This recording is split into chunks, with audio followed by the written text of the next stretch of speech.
Mayor Mamdani flinches as Hilton Worldwide's $800 million NYC hotel portfolio goes dark. The Hilton on 6th Avenue has been standing in the same spot since 1963. 53 floors, nearly 2,000 rooms, the kind of building so embedded in midtown Manhattan's landscape that most New Yorkers walk past it without registering it's there at all, the same way you stop noticing a bridge you cross every day. It hosted diplomatic delegations during the United Nations General Assembly. It hosted proms, bar mitzvahs, corporate retreats, 3 decades worth of New Year's Eve parties that drew guests from every borough and half the eastern seaboard. It was, for most of its existence, simply part of the furniture of Midtown. Always there, always full enough, always employing enough people that the building itself functioned as a small economy embedded inside a larger one. That building alone employs roughly 1,200 people on a given day. Not just the faces guests see. The front desk agent who checks you in, the bellman who carries your bags. Behind every occupied room stands a chain of labor most travelers never think about. The housekeeper who strips and remakes 15 beds before lunch. The laundry worker in the basement feeding industrial machines that process thousands of pounds of linens daily. The maintenance engineer who gets paged at 2 a.m. because a guest on the 43rd floor reports a leak. The overnight security guard walking empty hallways until dawn to keep nearly 2,000 sleeping strangers safe in a building older than most of the people working in it. Hilton Worldwide doesn't just operate that single property in New York. It manages, franchises, or has ownership stakes in a portfolio of hotels across the 5 boroughs worth, by the company's own internal valuation, roughly $800 million in combined assessed value and projected revenue. That portfolio spans everything from the flagship Midtown Tower to a handful of smaller branded properties in Brooklyn, Queens, and near the airports. A Hampton Inn near JFK where flight crews sleep between routes. A DoubleTree in downtown Brooklyn that caters to budget-conscious tourists who don't mind a 20-minute subway ride to Times Square. A Garden Inn near LaGuardia that fills up every weeknight, with consultants and sales reps flying in for one-day meetings. Each operating at a different price point, each serving a different slice of the roughly 60 million tourists and business travelers who visit New York City in a typical year. The hospitality industry in this city has always run on thin margins, cushioned by volume. Hotels don't make money the way a luxury apartment building does, sitting on a single long-term revenue stream. They make money by filling rooms night after night, at rates that fluctuate seasonally, managed by staff whose wages, benefits, and scheduling represent the single largest operating cost in the building. When that cost structure works, a hotel employs hundreds of people per property. Housekeepers, front desk agents, bellmen, security guards, maintenance engineers, the overnight staff most guests never see who keep the building functioning while the city sleeps. When it stops working, those jobs don't phase out gradually the way a slow business decline might suggest.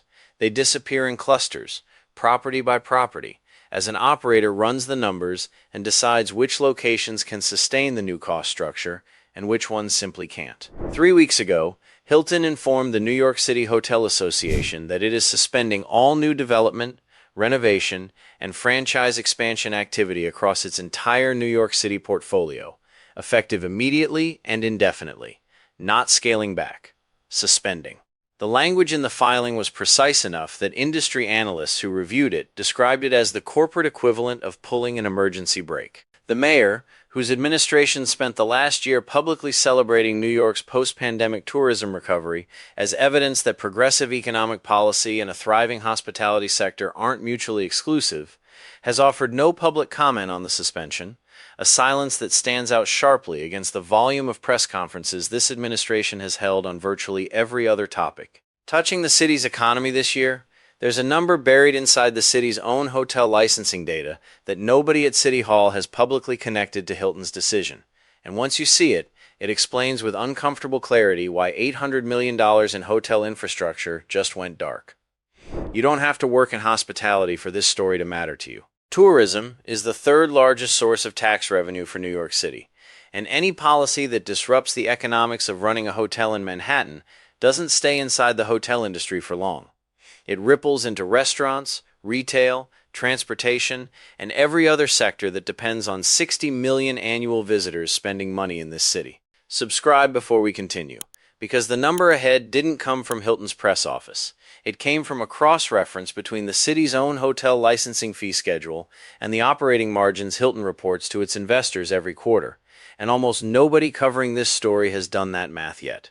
January 2026. As part of a broader revenue package aimed at closing the city's structural budget deficit, Mayor Mamdani's administration implements a new tiered hotel licensing and inspection fee structure, replacing the previous flat rate system that had been in place, with only minor adjustments, for over 15 years. Simultaneously, the city raises the hotel room occupancy tax by 1.5 percentage points and introduces a new per-room sustainability compliance surcharge tied to energy efficiency benchmarks that most older hotel buildings in the city cannot meet without significant capital investment in HVAC systems, window insulation, and water management infrastructure. Each of these three policy changes, taken individually, addresses something defensible.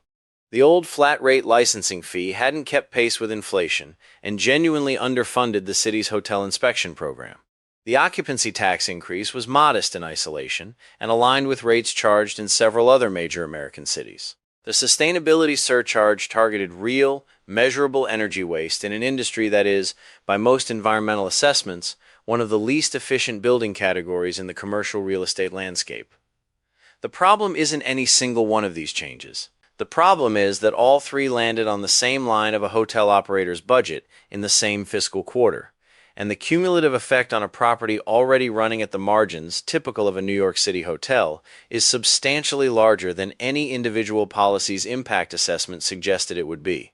Here's where the hidden number sits, and it's a number nobody at City Hall has publicly acknowledged in any of the materials defending these policy changes.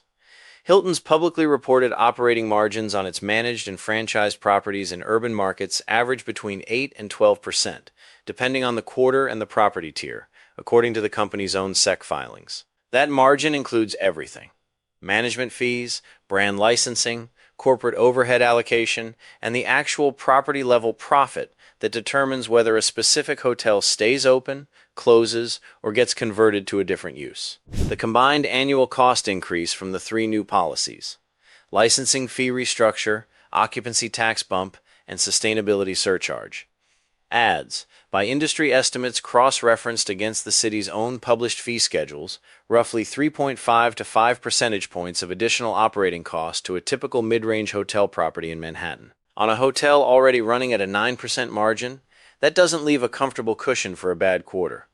It leaves a margin so thin that a single slow month, a convention cancellation, a snowstorm that grounds flights for 3 days, a viral social media incident that temporarily suppresses bookings, turns a marginally profitable property into a money-losing one. Hilton didn't suspend its New York portfolio because any one of these policies crossed a bright red line.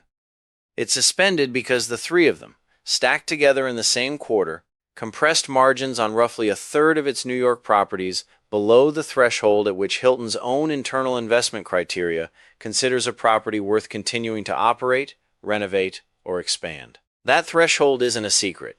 It's disclosed in Hilton's investor presentations as a standard part of how the company evaluates which markets to grow in and which markets to pull back from. The city's fiscal impact analyses for each of the three policies were prepared separately, by different agencies, at different points in the budget process, and none of them modeled the cumulative effect of all three landing on the same operator's books simultaneously.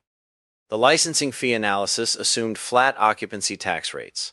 The occupancy tax analysis assumed current licensing costs. The sustainability surcharge analysis assumed both of the above would remain stable. Each analysis was internally consistent and individually reasonable. Together, they produced a combined cost burden nobody had actually added up before Hilton did it for them. Step into the shoes of a housekeeper at one of Hilton's midtown properties for a moment, because the story stops being a corporate portfolio decision the second you do. She's 57, has worked at this hotel for 19 years.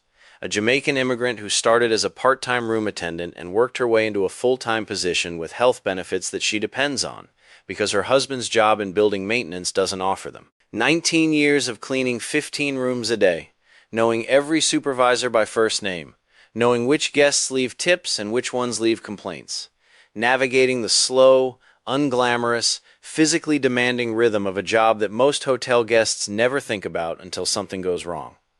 The suspension notice didn't say her hotel was closing. It said all capital investment in the property was paused indefinitely. No scheduled renovation, no planned room upgrades, no expansion of the conference facilities that had been under discussion for 2 years. What that means for her, practically, is that the property is now operating in a holding pattern, maintained at its current level but not invested in, which, in the hotel industry, is the recognized first stage of a slow exit from a market. Properties that stop receiving capital investment don't close overnight. They age, gradually, losing competitiveness against renovated competitors quarter by quarter, until the operator eventually decides it's more rational to sell, convert, or close than to keep running a building that's falling behind its competitive set with no plan to catch up. She doesn't know whether that timeline is 12 months or 5 years, and nobody at Hilton can tell her with any certainty, because it depends entirely on whether the cumulative policy cost structure changes before the property's competitive position deteriorates past the point where reinvesting would make financial sense. She's not panicking. She's doing something quieter and, in some ways, harder. She's going to work every morning in a building that might not exist as a hotel 5 years from now, performing the same job to the same standard, with no clarity about whether the ground underneath her is stable or slowly giving way. Her co-worker on the overnight shift, a security guard from Trinidad who has worked nights at this property for 11 years, is running the same calculation from a different angle. His job is less physically visible than housekeeping, but equally dependent on the property remaining operational. If the hotel converts to residential or office use, which is the most common outcome when a Manhattan hotel exits the market, security staffing typically gets cut to a fraction of its hotel-era level, because a residential building with a doorman and a camera system doesn't need 3 overnight guards the way a hotel with 1,900 transient guests does. Multiply that housekeeper and that security guard by roughly 4,500 employees across Hilton's full New York portfolio. Housekeepers, front desk agents, bellmen, concierges, room service staff, maintenance engineers, the laundry workers in the basement who process thousands of pounds of linens every day. And the $800 million portfolio suspension stops looking like a corporate strategy memo and starts looking like a slow-moving wave of uncertainty washing over thousands of individual lives, each one waiting for a policy question to get resolved that none of them have any ability to influence. The restaurants and retail tenants operating inside Hilton properties are absorbing their own version of this same freeze. A ground-floor restaurant that built its business model around hotel guest foot traffic doesn't have 6 months to wait for clarity on whether the property above it is going to keep operating as a hotel or start converting floors to residential use. Its lease renewal is coming up in 4 months, and the landlord, Hilton's property management arm, can't give a confident answer about the building's future use because Hilton itself is still waiting to see whether the cumulative policy cost changes. The dry cleaning service that picks up garment bags from 3 Hilton properties every morning has already lost one of those stops. A smaller branded hotel near Penn Station that quietly reduced its concierge services as part of the Capitol freeze, eliminating the garment pickup program that had run for 9 years without interruption. The florist, who supplies lobby arrangements to 2 midtown Hilton properties, got a call last week asking whether she'd be willing to switch from fresh arrangements twice a week to artificial displays. A change that sounds trivial until you realize it represents the property manager making exactly the kind of small, incremental quality reduction that signals a building entering managed decline rather than active investment. None of these secondary businesses appear in any headline about Hilton's portfolio suspension, but each one represents a real contract, a real revenue stream, and a real set of employees whose livelihoods are quietly tied to whether a building they've never set foot inside as a guest continues to operate as a hotel or begins the slow, invisible transition toward something else. None of this means the individual policies were wrong on their own terms. The old licensing fee structure was genuinely outdated.